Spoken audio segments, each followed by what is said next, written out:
Hey there, how y'all doing today? Today we're going to be unboxing a Seiko Prospect watch, and here you can see the traditional black and white Seiko box. This is going to be the SRE07. Let's get going. And there you go. Very nice blue. Yep, the new turtle watches. This one looks fantastic.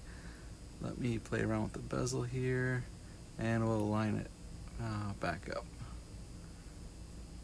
There you go.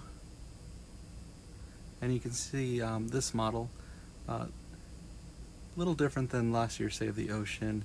Well, besides the obvious upgrades, while the other one had more of a white tint, this one has more of a yellow tint to the markers and around the bezel.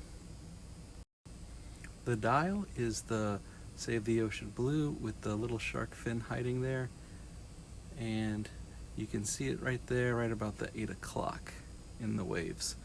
Pretty cool. Nice little game of hide and seek there.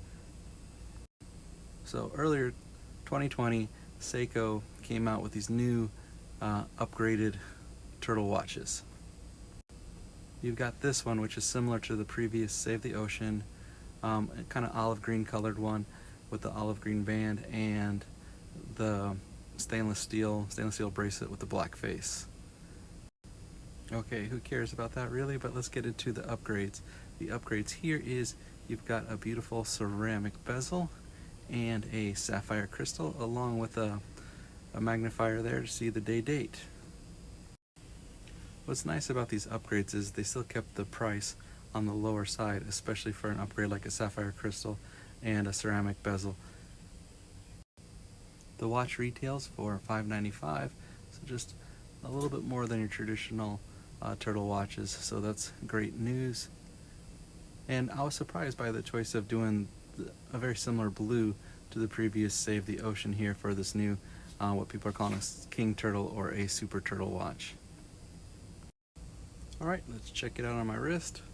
My wrist is about a 7.5 inch wrist, and there you got the size proportions.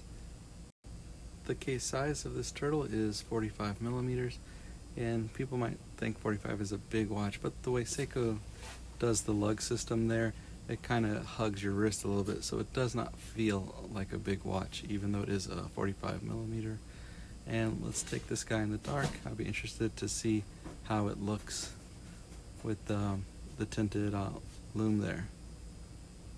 And here you go.